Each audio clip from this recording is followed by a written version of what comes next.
a lot of people were attracted to this cult because you could have endless sex with anybody you felt like it. And I remember counseling people decades ago who were like, people would come up to me I was utterly repulsed by, and they insisted on having intercourse with me. And when I said I don't want to, they said, you're in your ego, so that means you need to submit. Yeah, you need to let go. And one of the phrases even sometimes people would use if people were stressed or whatever, it's like, well, you need to get laid.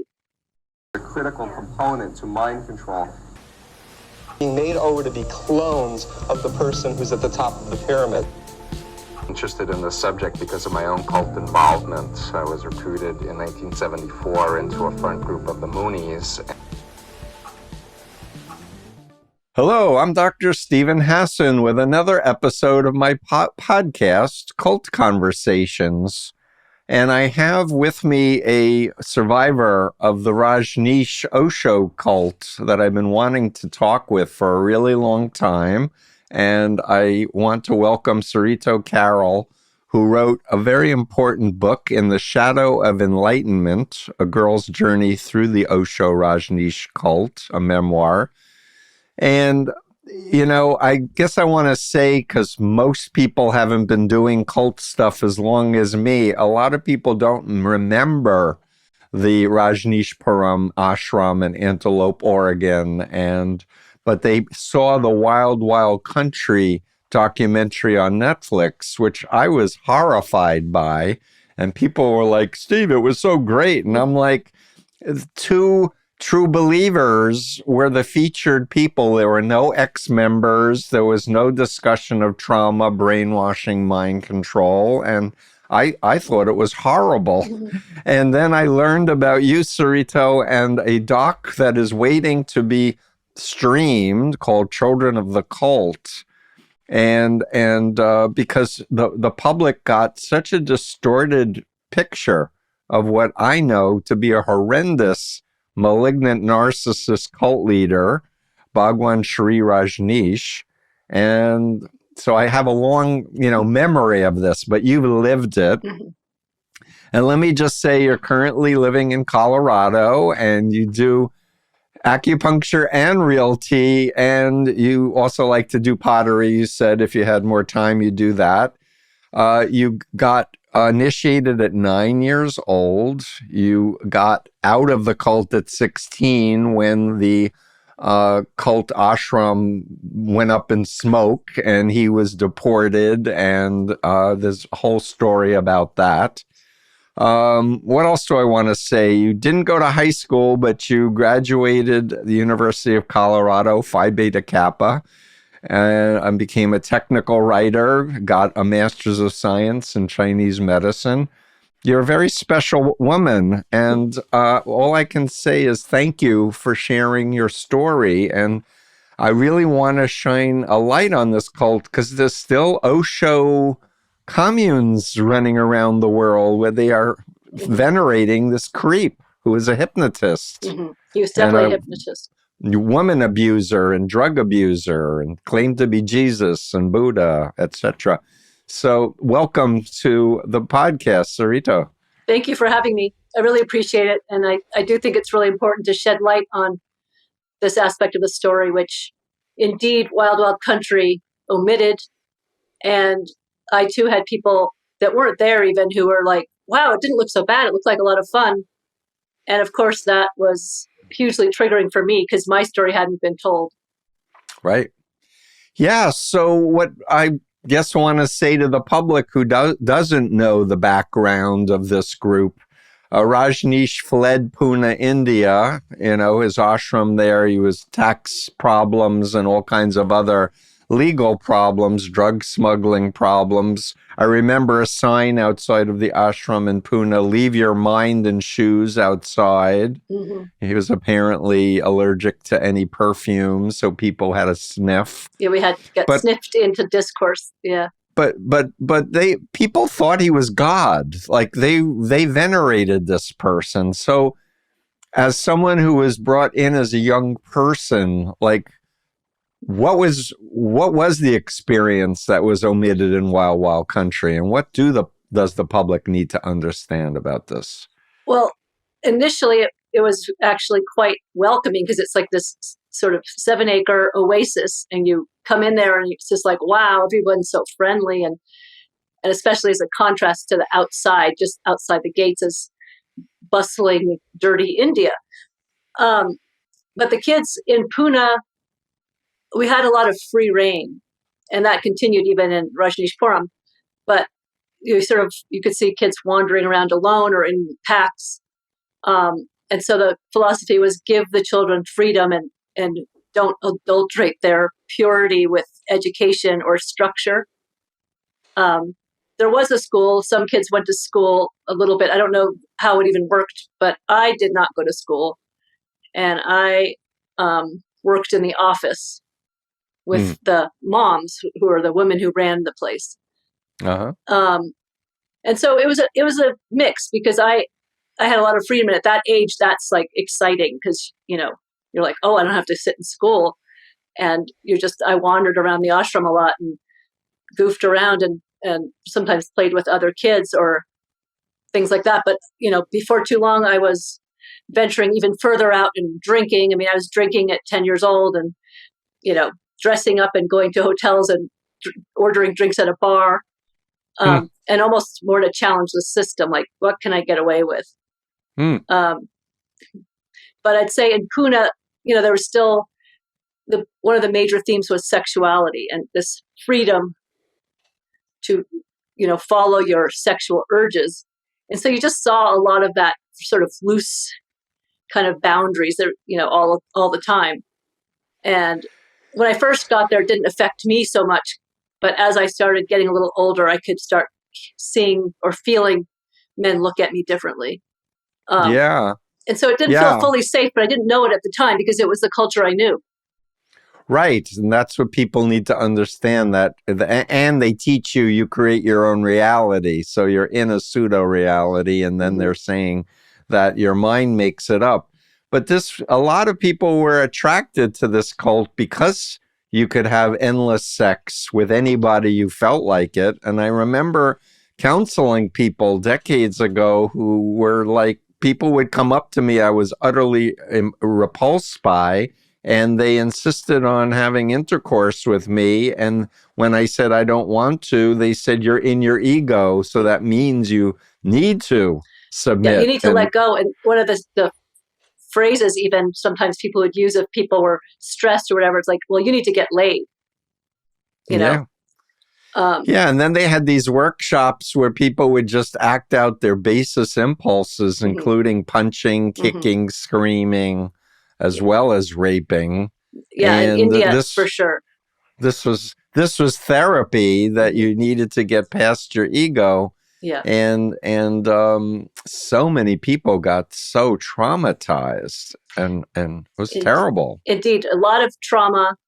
But then, of course, on top of that, not only you have trauma, and then you don't have support for your trauma, and then you have shame for your trauma because you're not getting the message and you haven't overcome your shortcomings and your conditioning. Right. Yeah. You needed it. So you magnified and magnetically drew it to you. And unless you own it, yes, I created this reality for me of being raped by 3 guys or whatever. Yeah. And people need to understand Wild Wild Country was not a depiction accurately at all of what I knew to be the Rajneesh cult. No. I mean, they definitely just focused on the media coverage that was from the outside point of view that had been, archived over the years. And, it was all accurate from a political sense, but they just took that footage and sort of creatively put it together and then interviewed some of the key people in charge. But it wasn't technically, in my mind, I don't think it was a documentary because they didn't go in and investigate. Right. It was more of a compilation. I don't know what the name of that kind of thing is in the film world, but it's a little bit different. Yeah, it certainly wasn't accurate. It showed some of the townspeople's upset with how they lied and how they, were abusing regulations, etc. They talked about the poison that was put in the salad bar, the salmonella poisoning, because they wanted to control the elections and other things. But they really had two people featured who still believed Osho was an enlightened being, and pushing, Osho. And I just couldn't believe that this was being represented as a cult documentary. Yeah, I was quite taken aback. I didn't know it was coming out, so I happened to just see it come up on Netflix, and of course binge watched it. And of course I knew everybody in it. Mm-hmm. And it was very surreal to see them this long later, nearly 40 years later, and some of them still totally espousing how it was just this beautiful experience, and still sticking to the same sort of stance that they had when the commune was in existence, the arguments that were used in court, etc. Yeah. So please, I need to mention Jonestown happened. Congressman Leo Ryan was murdered by Jim Jones. Everyone saw these dead bodies face down. And Leo Ryan's daughter was being paraded around saying that the Rajneeshis were not a cult. Well, exactly. That was a big message. And I believed we weren't a cult either, because I thought we were different, because we even had a course called Deprogramming People from Cults. And it happened to be the same day I was on the front of the Rajneesh Times. So I normally didn't really read it, but there was my picture, because there's a whole silly story. And then there's this headline, and I'm like, that kind of stuff, it plants a seed in your brain especially when you're young. And it's like, oh, well, we're not a cult. We're trying to really change humanity. We're different. We're special. But of course, that in itself is a characteristic of a cult. But who would know it as a teenager? Right. And I didn't understand when I was a Moonie that I had been brainwashed. I didn't feel brainwashed. I thought I was having a spiritual experience. Yeah. I was going to save humanity, and that Moon was the greatest master on planet Earth and human history even. Yeah. Until I learned about Chinese communist brainwashing and Lifton's 8 criteria. And I'm like, wait a minute, we're God, they're Satan. Exactly. But we're doing the same 8 criteria. And slowly the gears started working. But I had an advantage over you because I was 19 when I was recruited and I was in college. It's still pretty young. Still young, but I had more of a sense of values and identity to go back to with the help of my family and friends. Right. Talk about some of the struggles that I want to hear more about your direct experience that you're willing to share. And please talk more about the other victims who were in this documentary, Children of the Cult, which we need to find a way to get public and stream. Yeah. I mean, I think all of us kids at the time, most that I know of, that I've spoken to, were abused sexually and neglected at some point or continuously through the whole experience. But I don't think we spoke about it. And because it was, again, normalized by the culture. And also because of the teachings, again, what we talked about before is like any instinct you have for yourself, you tend to suppress. And a lot of it's peer pressure too. You want to fit in. And so none of us are talking. And so to be the odd one out, you would be scolded or told to leave, which when you're in this kind of system, that's like the end of the world. Your existence is going to end. How, you're going to suffer. It's going to be lonely, and, you're going to be excommunicated. Right. But, for me, my abuse, I guess it started a little bit in India when I was solicited by a Swami along with one of my friends to give him a hand job. And I thought I was getting off easy, kind of. So it didn't even register as that sort of horrible, because I was seeing so much sex around. And so that was like, well, they're not, attacking me. And only years later did I think, oh, that's abuse too, Of course. Yeah. And then in America, at Rajneeshpuram, I got there quite early when there's only about 30 people. And that's when sort of grooming from a specific guy started. And he took my virginity when I was 12. And at the time, I had a lot of confused feelings, and I thought it was love. I was still very much looking for romance, right? And a fairy tale and that whole happy ever after stuff. And I very soon learned that this guy, that wasn't what was really happening. I was deluded, and I had been seduced by his sweet talk. And that relationship went on, for several years, although he was sleeping with hundreds of other women at the same time. And the story is similar for other of the teens.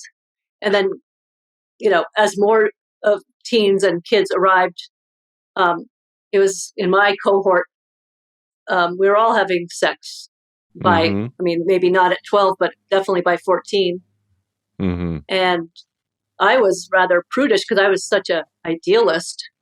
And so when men would, approach me, I'd mostly say no. And I felt like I had a reputation of being uptight. So I felt awkward. Like I wasn't able to embrace my sexuality at that age, which is probably a healthy instinct. Yeah. In retrospect, you go, but at the time I had boundaries. Shame. No, I really had a strong internal voice throughout it. And I will also mention, I never felt like I was there because of Bhagwan. I was there because I wanted community, and I happened to be there. I didn't say, hey, let's go join this commune because I am drawn to this guru. Like I couldn't care less about having a guru. Right, but wasn't it your parents who got you involved? Yeah, my mom went. We both went during my summer vacation in 1978, and then we stayed basically. But some of the younger kids, the abuse started much younger. Right. There was a school teacher at the school in Pune, India, who allegedly abused many of the girls that were around 6 years old. Yeah. So just for people to understand, this guy claimed to be Jesus and Buddha, and he was enlightened. He would initiate you. He did this orgiastic rubbing of your third eye that you were supposed to have orgasms to. He was a drug addict. You had Sheela, who was in the Wild Wild Country, was really like a Nazi, is what people who knew her that I had talked with, decades ago told me. Yeah. And she was doing a lot of the running of things. He had 91 or 2 Rolls Royces? 96. 96 Rolls Royces in Antelope, Oregon at the commune. In Rajneeshpuram, yeah. Yeah, why does anyone need even one Rolls Royce? It's all like about grandiosity. I mean, I've heard stories from some other people that were sort of close in, who were close to him when he first arrived in America, hadn't arrived yet in Rajneeshpuram, and he was always just looking at catalogs of Rolls Royces and wanted one more. So I can only think it's greed. And I believe Sheela once told me that he actually wanted 365. So one for each day of the year. Of course he did. Yeah.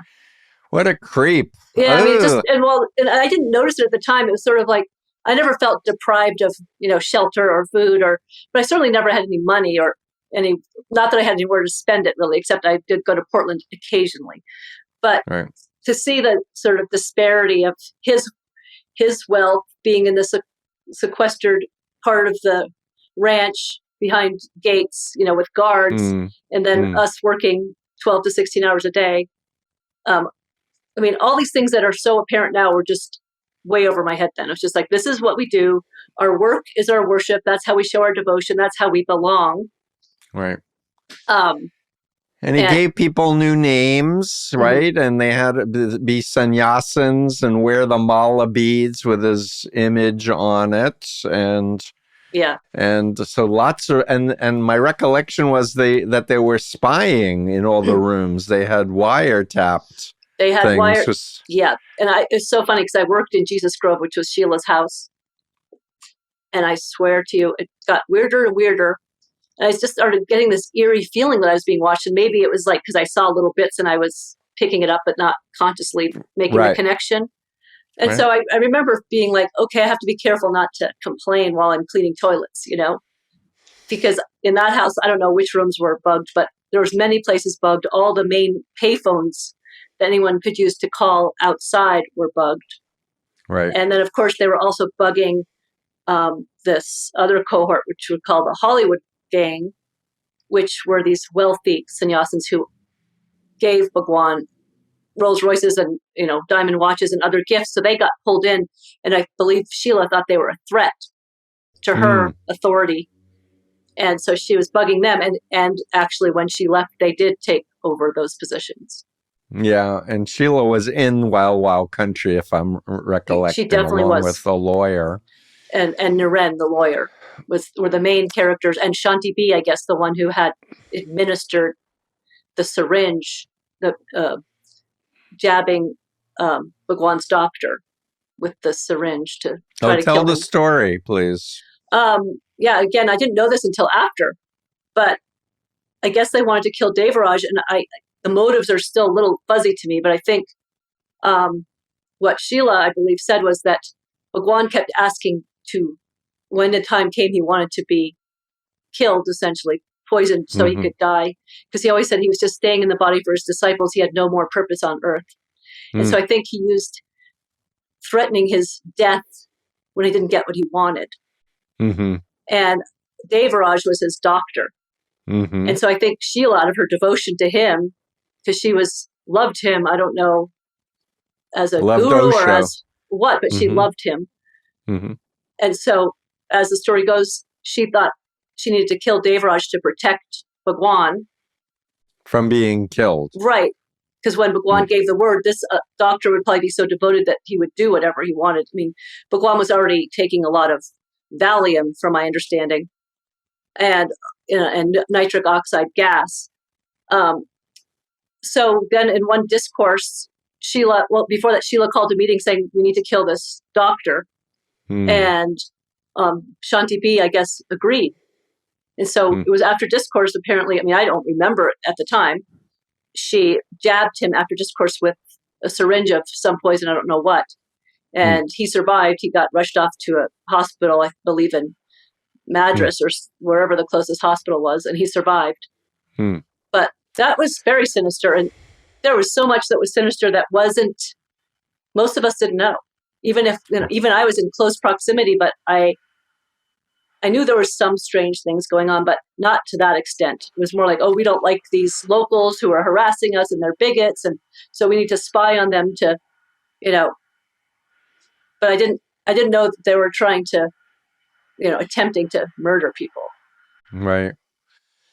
So you reached out so the commune collapsed. He was deported. He died shortly thereafter. I think there was a $400,000 penalty or fine or something. Yeah, he paid that and did an Alfred plea and agreed never to return to America. So he got off pretty easy.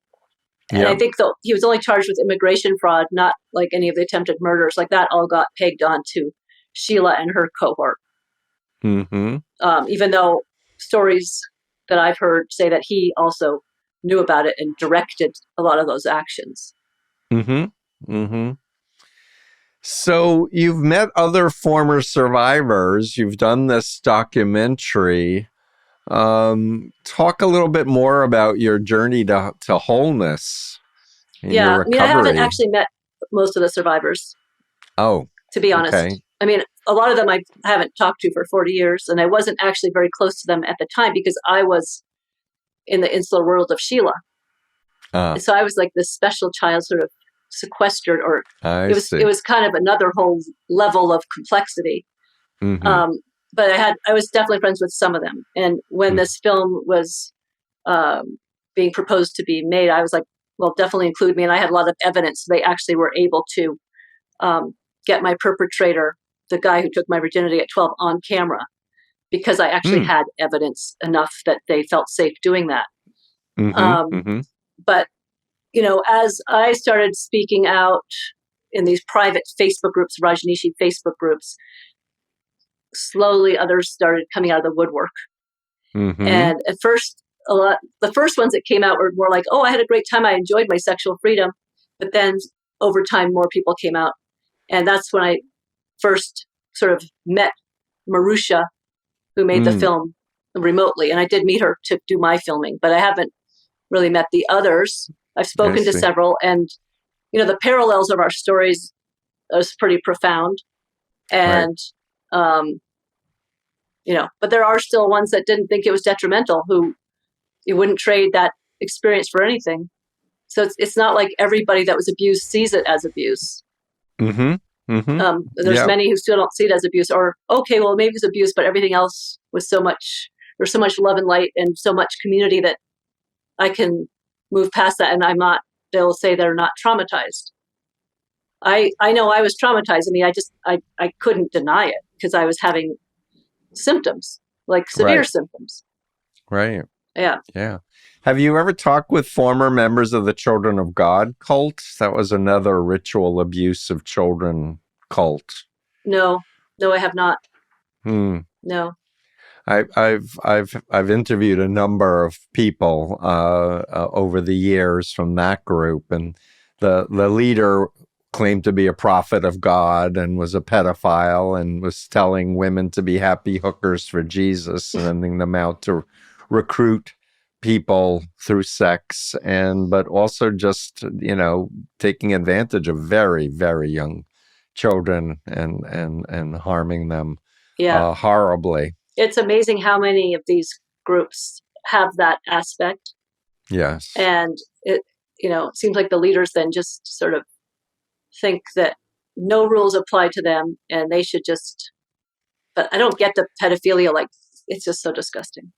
It is very disgusting, and I would say malignant narcissism is the descriptor of cult leaders as a generalization, not just narcissism, but thinking you're above the law and pathological lying and sadistic and paranoid and threatening and revengeful and all of those things that Donald Trump is. Yeah, Donald Trump is doing it too. I mean, it's just very interesting to watch it play out again, and I'm not, I'm watching it and I'm just going, why do people follow when all this evidence is showing how it's destroying your life?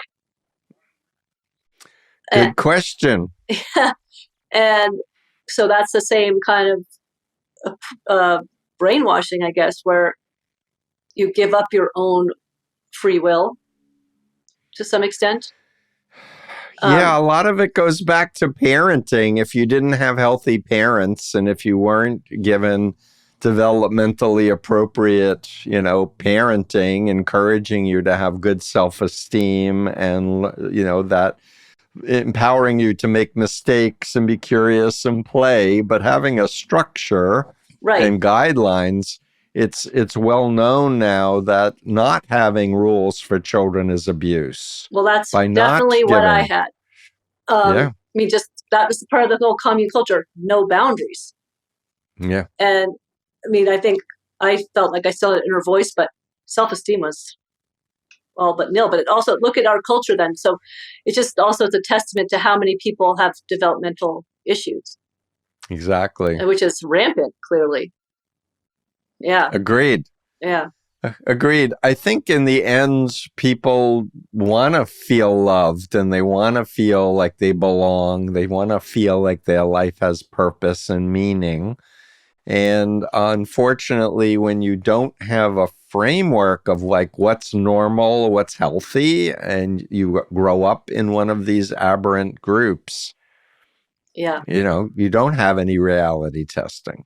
Well, the need or the desire to belong, I feel, is like one of the most compelling forces in life. And so even if in time it sort of degrades into something that's quite destructive and manipulative, that loyalty's already been established. And it's very hard to break away, especially if you don't have the same community somewhere else. Yeah, and to try to find a healthy community, they're out there, but one needs to, in a sense, learn how to be a good consumer, like what to watch out for, what questions to ask, what behaviors to be careful of. I go out of my way to tell people about malignant narcissists because I feel like it will inoculate them to at least a large percentage of these creeps No, that's so that are helpful. out But there. it is, I know I struggle with, you know, wanting more community in general, Mm-hmm. and then being so wary, of I anybody think it's that's, both weary and wary, yeah, actually, exactly. now that you mention it. That's true. Um, Yeah. just like all my sort of nerve endings go off, like, oh gosh, even in a yoga class, if someone's sort of like la di da, I'm just like, oh God. And so it's definitely a challenge because I don't want to be overly harsh or Right. judgmental, but because of my history, I definitely have, radar that's probably more attuned to that stuff. Yep, for sure. I'd say as a therapist who's been doing this work for so long, it's a universal that folks who come out of an environment like this have issues Totally. trusting themselves, but trusting anyone else. Yeah. And we can easily get triggered by whatever cues from our own direct experience. It could be very different in a Christian Bible cult than a yoga cult or a meditation cult, but the triggers are kind of automatic, pilot things where unless you've done the homework and done the processing and the specialized counseling, you just are afraid to trust anyone, get married, join a church or a temple or a yoga community, because you don't have a framework that's testable. Well, for me, I've struggled with that a lot. And I have been in therapy like pretty much weekly for 30 years. And I still get triggered. It's much better, but I've had to deeply look at that, of that almost assumption, like visceral assumption that I will be duped and used and, betrayed. Yeah, I'm sorry to hear you're still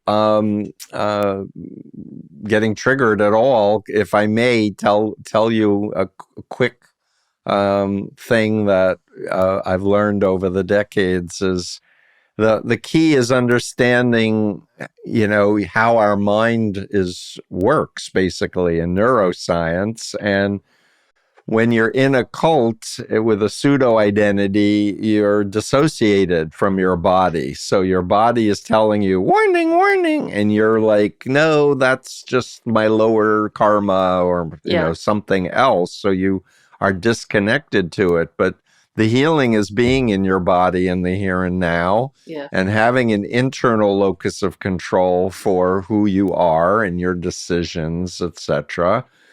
And what I teach my clients is to, if you get triggered, to say, okay, what was it specifically that triggered me? Was it a song? Was it a smell? Was it a yoga posture? Whatever. Yeah. And ask yourself, how do I want to react, or what's a healthy reaction to that stimuli? Yeah.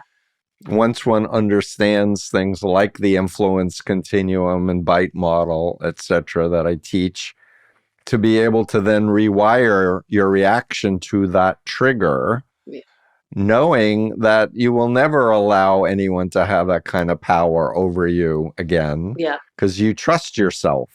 And I definitely have a lot of that. Because you didn't know then what you know now, and that's another part of the healing, which I try to do my best to teach therapists, to teach people to go back at key moments in their cult experience and rewire their reactions based on the here and now. If you knew then what you know now, and Sheela said X, you tell her to go fuck herself.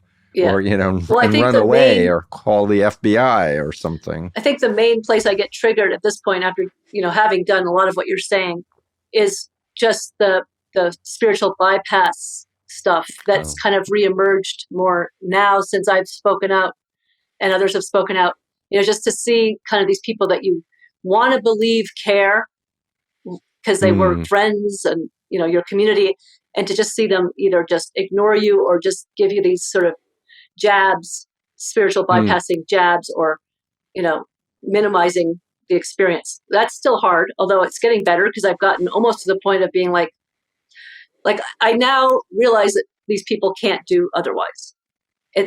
And so that's actually given me a lot of peace internally to be like, okay, this is how they're going to react, because their whole worldview is framed around this structure that they've been in for 50 years, some of them.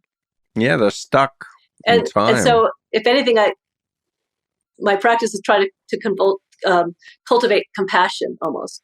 Mm-hmm. And that actually helps me feel more open-hearted. Yeah. Yeah. Yeah, and you don't expect them to do the right thing because they don't have the capacity because they haven't done the healing work and the homework. Yeah, but it still hurts sometimes. It still triggers me sometimes when someone writes something nasty to me, or when Osho International Foundation does their fancy footwork saying, well, this organization today has nothing to do with the organization then, and a lot of us children feel like they should pay damages. Pay for our trauma therapy. Yeah. That's the least you could do. But they claim that there's no relationship between the organization now and the organization then. And legally, they've created it that way. So there's not really much we can do. Yeah, it's pretty pathetic. The Yogi Bhajan 3HO cult, where there was horrendous child abuse and women abuse, went through a whole period when the former female secretary Premka wrote her tell-all book about it. Then the Sikh organization said, we're going to investigate and take care of the children who were abused, and it was just a PR maneuver. They really had no intention of doing the right thing. It's just so hard because it's so hypocritical. Yeah. And so in my deepest heart, I still want these people to be pure and truth seekers. Yeah. And when you see it, that it's a business venture more, and it's more like they want to minimize our stories because they don't want to mess up their worldview, or they don't want to ruin Osho's or Bhagwan's reputation. That's painful. I'm with you. And all I can say is, I get some gratification, I guess is the term, by saying, Moon was a creep and a malignant narcissist and a rapist and had children out of wedlock and, had other people raise the child and just tell the truth about. And there are still Moonies who think he was the Lord of the universe and the greatest man. But having a wall, I created this wall, Sarito, in my mind, probably about 7 years ago of cult leaders, where I put Moon's picture up next to Manson and Jim Jones and Adolf Hitler.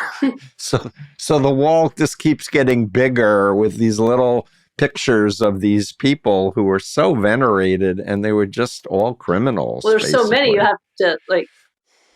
have to make a wall so you can remember them, because there's so many.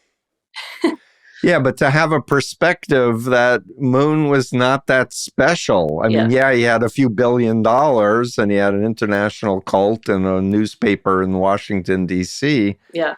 And he did these mass weddings with 30,000 couples of people who were strangers, but so what? Then we have Mao Zedong and we have Stalin and we have Putin. We have all these other examples throughout history of megalomaniacs who were just treating humans like they were, objects for their aggrandizement. Because they have such a void inside their own psyche. Yes, exactly. Yeah. That's the best understanding of what causes someone to have such a hunger for narcissistic supply. Yeah. That is insatiable. Yeah, to just want more and more. So there's just that there's such a damaged personality structure. Yep. That the more they get, the more they want, and it still is never enough. Exactly. Yeah, so please share a few more stories of growing up in this cult. Yeah, I mean, for our listeners. Yeah, I mean, so it's a mixed thing in a way. It's like I and the other teenagers in Oregon were treated as adults essentially, and so I sort of believed I was an adult, and I got a lot of interesting opportunities. Like, just sort of a more light story is I became a flight attendant for our airline called Air Rajneesh. And so I would fly to Portland a couple times a week in my little cute outfit, and, flower in my hair. So they had a plane, in other words. We had 3 planes. We had, I think, 2 or 3 DC-3s, 1 Convair, and an Islander. And so some of us teenagers were doing that. I also worked in the office. I was summarizing depositions. I could, my reading level was way below normal. I mean, I didn't have any formal education until college. Mm-hmm. But some of it, I really thought, oh, well, look, I'm important. I have an adult job. But when push came to shove it, I wasn't really given much responsibility. Mm-hmm. But of course, then when the commune collapsed and I had to go into the mainstream world, I was very quickly aware of my shortcomings and my inability to really function in mainstream society. Did your mom leave when you left? Approximately, but we did not leave together because I thought I was independent and capable, and I had been estranged from my mother most of the time we were in the commune. Oh. So me and her didn't have a good relationship even before going to the commune. And part of her reason to go there was to help me. But so my trauma started quite young before the commune. And where was your father? He was not in the picture. He and my mom actually separated when I was 3 months old. He was a heroin addict. Oh, boy. It's a beatnik. He was a beatnik. They met in New York City. And I was born like right when my mother graduated from Barnard College. And so what'd you do at 16? The commune's falling apart. Like, did you have any grandparents to go to? Well, did you have any estranged support? from them too, because my mom and them had a huge falling out. So I met them once and they weren't very warm. They're, East Coast intellectuals, very, intelligent, but not very emotionally warm. So no contact with them. I went to California. My mom did give me $300, which I at first refused to take because I don't need your money. I can survive. But I took it reluctantly, thank God. And I ended up sort of being in this dorm at one of the Rajneesh centers in Laguna Beach, looking for a job, had no clue how to do it. I didn't know all the basic vernacular and all the how to banter or how to have small talk. Like I thought small talk was stupid because, we're supposed to always be real and deep, right? And all these people are chit-chatting. I'm like, oh God, they're so shallow. And of course I had only orange clothes except for one outfit that looked actually like a prison uniform. This one outfit I did have. It was like this black velour tracksuit with white stripes. Wow. And so I was going to try to get jobs at like TCBY. And I mean, my dream job was TCBY at that point because... Which is a yogurt place, I think. I mean, because that's how clueless... I mean, I could not Frozen get a job. Yogurt. I'm hitchhiking around trying to get a job. And so men would stop and offer me money for sex work. And again, being the sort of more prudish than a lot of my peers even learned to be, I was like, no. And many of my peers did go into stripping, into sex work, or fell into drugs. I had an epiphany, which I just call it grace. I met up with 2 of my abusers one more time because I still had this idea I needed to be near them, for survival, or, I had a big bubble of delusion about they can take care of me and maybe something will work out. Well, when I met them again, it was crystal clear that I was nothing to them, like nothing. And as painful as it was, I woke up and was like, I've got to get out of here. And I had $100 left and I bought a ticket and flew to Boston. And that's where my mother was. And I soon got temp works at law firms because, I worked in Rajneesh legal services. So I made up a resume. But it was very soon after that people at these temp jobs, because they liked me, oddly, I thought oddly, but they started, befriending me and asking me questions. And that terrified me. Because where'd you go to high school? Why do you have so many orange clothes? Why do you have a strange accent? At the time I had a strange accent. And so then I quit and started cleaning houses. And, wandered. I walked like 10 miles a day, walking to these different jobs for all these sort of wealthy people in Newton and Brookline, Massachusetts. Wow. And eventually I did meet my grandparents who lived in Brookline. My grandfather in particular was very influential in getting me back on my feet in terms of encouraging me to get an education. And it took some work on his part because I was still of the mindset that we were different. The outside world weren't, deep enough people. They weren't woke enough. And that education was brainwashing. Right. But he kept pushing. And eventually I did take my GED and then I ended up going to college and sort of got back into mainstream. Yeah, a lot of people are raised in cults. They're estranged from their grandparents. The grandparents don't even know what happened to their grandchildren, often estranged, as you were saying with your mom. But when push comes to shove, they will stand up and help. Yeah. And be a lifeline. So good for him. Yeah. I mean, they never brought up the whole topic of my upbringing. It was just more like action. So I guess, because they were, again, more in contact with my mother too. So it was sort of like the unspoken category of discussion. Like it just never came up. But, I could tell that they were appalled at my lack of education. Yeah. Especially being academics, Obviously, you're very bright and went on, got a master's degree. And, all I can say is you've really made a great life for yourself. It sounds like you're living the way you want to live in a place you want to be, doing the work you want to do. Yeah. And that's a great thing. Yeah. It's a testimony to your strength of character, frankly, and I'm thankful for having to survive. Something from a very young age that saved me and also took away my childhood and also, kind of led me to be determined to survive. And, so it's a mixed bag, but I'm very thankful for that ability.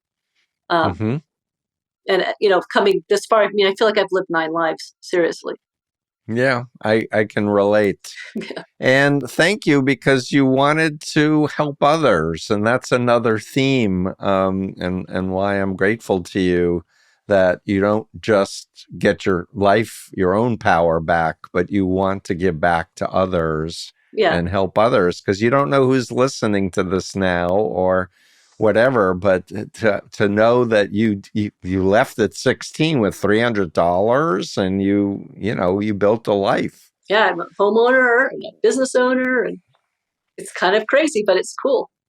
Yeah, it's very cool. Seriously cool. Yeah. And I guess part of the last step of my healing, I think, was writing this whole thing, because it was such a heavy story, and to just put it out there. And I think there's probably some people who maybe don't like to write. Yeah, in the Shadow of Enlightenment, for those who are listening to the podcast, I'm holding up a copy of Sarito's memoir, and that's you. That's me taking initiation at 9 years old. Yeah. And look at your face. So innocent. So innocent. Yeah. I mean, it's almost like touches my heart to see that was innocent. That was the innocence that was sort of taken from me. Yes, but I believe your soul was never touched. I agree with you. This creep. I agree. And I mean, I'm sure you're familiar with IFS therapy and all that. Of course, Richard Schwartz and I go back decades. So I really relate to that self concept. There's so many different ways to look at it, but I definitely feel like the deepest, truest part of me is intact. I really do feel that in my bones. Yep. Yeah. And being in the here and now and having a positive future orientation is also a key thing. Yeah. And I think I had to battle that for a long time, but it's finally come. Yay. Yay. So, Yeah, I just want the public to understand that this was an evil, evil man who claimed to be Jesus and Buddha. I'm gonna say something, and I hope it's cool with you because I'm gonna butcher his accent, but Mhm. I've often used a double bind that he did on members as one of his programming things, and just as a teaching point Mhm. for people what a double bind is. Mhm. And I'm gonna not do the long S's that he would, Sibilant S's. Yes. Sibilant. Yeah. Yeah. But he said something like, if you have a doubt, it's because I put it in your mind Mm-hmm. so that you can leave and then realize that you must come back to me. Yeah. But he did it with the S's. Yeah. And so evil. Yeah. And then the next day he might say something else. Don't listen to me, just turn inward. Right. So, and that's part of a confusion technique that I've studied. Oh my God, he did that in spades. I mean, I was so confused as a child. You said this yesterday. You know, I don't want to swear, but when he talked about sex, he talked about it crudely. And the next day it's all like making love is spiritual. And the next day it's fucking, you know. Yeah.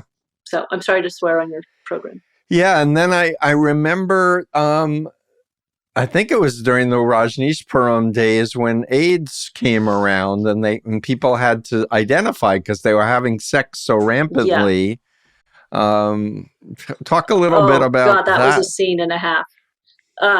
Okay, so here's this place where everyone's sleeping with everyone, right? We're called into this general meeting. HIV had just sort of become a big thing. Mm-hmm. And so we're called to this meeting saying, well, now is the time that you could become celibate if your spiritual work is evolved enough. If not, then, try to be monogamous, which is like a total switch, right? And then if you are having sex, you have to wear rubber gloves and condoms, and you can't kiss because you can't have any body fluid exchange. Mm-hmm. Then we all got tested for HIV. And some people were told they had it who didn't actually have it, and they were put in isolation. Oh. Yeah. There was I think 11 people that were tested positive theoretically, but I think only maybe 3 of them actually had HIV. So they were put in this sort of far off place, and they had to sit in the back of the lecture hall and, mm-hmm. really, really humiliating. Mm-hmm. But needless to say, everybody who arrived to the commune had to be tested for HIV as well as other STDs. And so there was this whole beaded system. Mm-hmm. So the permanent... Beaded in the mala beads. Well, yeah, we got these other colored beads that denoted your status, basically. Yeah. Mm-hmm. And so we had the permanent residents had a permanent bead that was brass. That meant you could go wherever. Then people who were coming for therapy programs had a different color bead, probably green or something. Maybe there's a few colors. But when you were in quarantine sexually, you wore an orange bead. So that meant you couldn't have sex right now for anybody, with anybody, or anyone. You could be in a group of 2 other people, so you'd wear 3 beads that would say you're in this exclusive thing. But this whole thing, it's sort of as a farce because I don't think anyone changed their sexual habits. But it became like a fear factor, and everyone had to be cleared before they could have sexual relations with somebody else. And as you were talking, another thing came back from decades ago when I was working with ex-members that Rajneesh said, don't have children. It puts a hole in your spiritual body or something. He said it was a hindrance on the spiritual path. And that here we are, some of the children. He just said that I think he was implying that you couldn't focus on yourself as readily if you have children, because that takes your energy. And he also said that the children belong to the commune, not to the parents.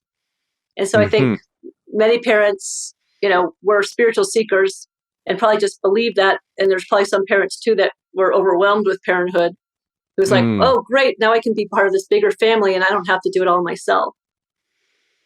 Right, but I seem to remember talking to women who were forced to get abortions. There was forced abortions. There was, I don't know if they're forced sterilizations, but it was certainly very encouraged. there was no Forced children ever sterilizations. born in the commune. And if it was either you could have an abortion, and it was all kept hush hush. I only know of a couple cases, but I'm sure there was many more. Or you have to leave. And of course, for the devotees, leaving was, again, the worst possible fate. And, you didn't hear people talk about wanting children. It was more like, that would be absurd. Like, why would I compromise my spiritual path? Right. Yeah. Because the master said so. Exactly.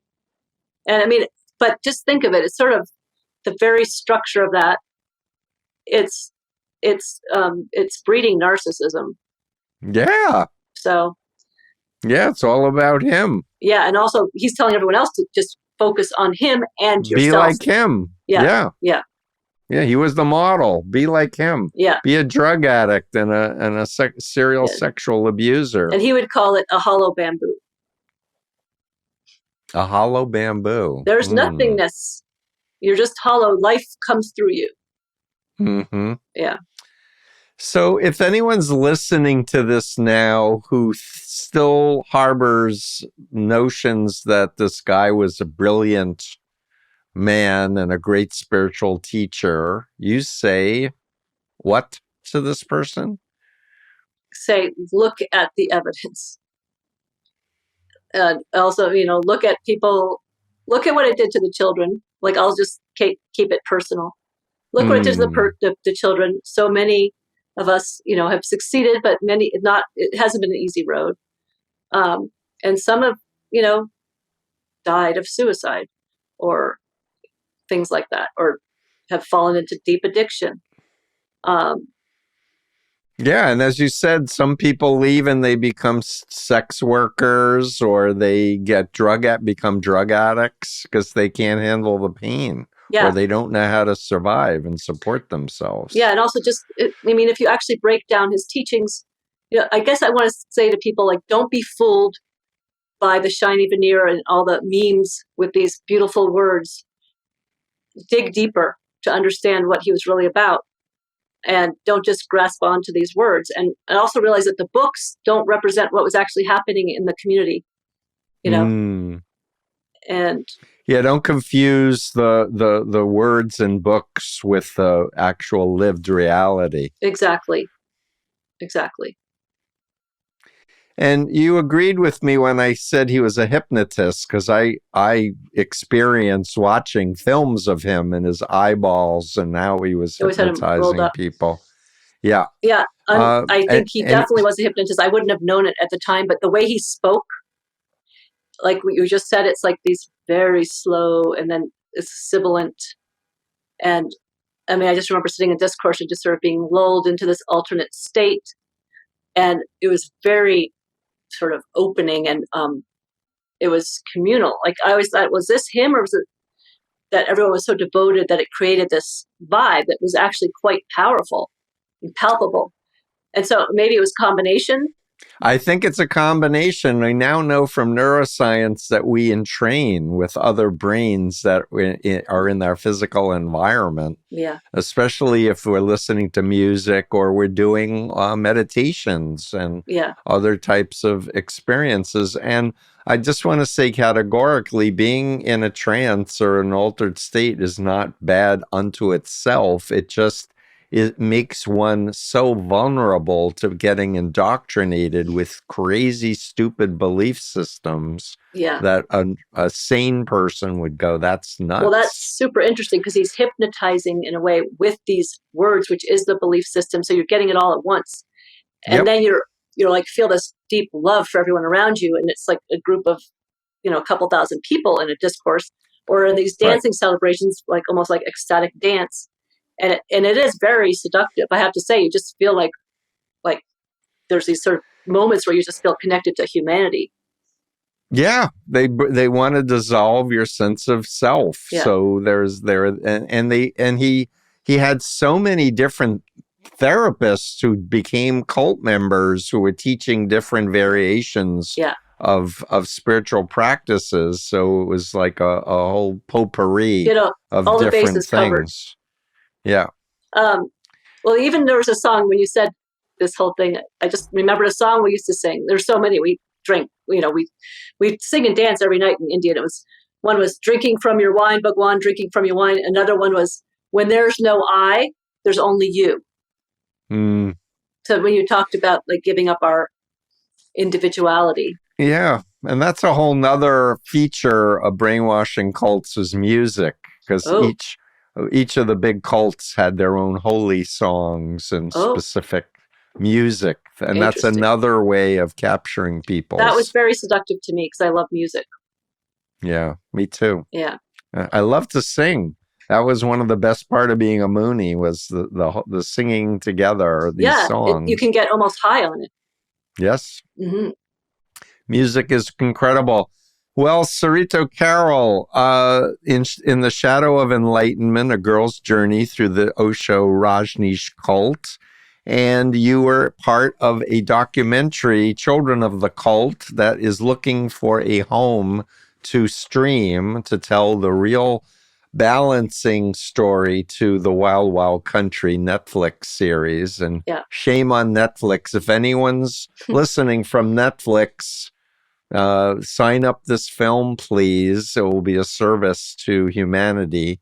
Yeah. And I encourage you, if you're listening and you were in the Children of God cult, to reach out and connect with folks who are survivors of the Osho Rajneesh cult. Thank you so much. It's a pleasure to meet you. Thank you for having me. I appreciate the conversation. Great.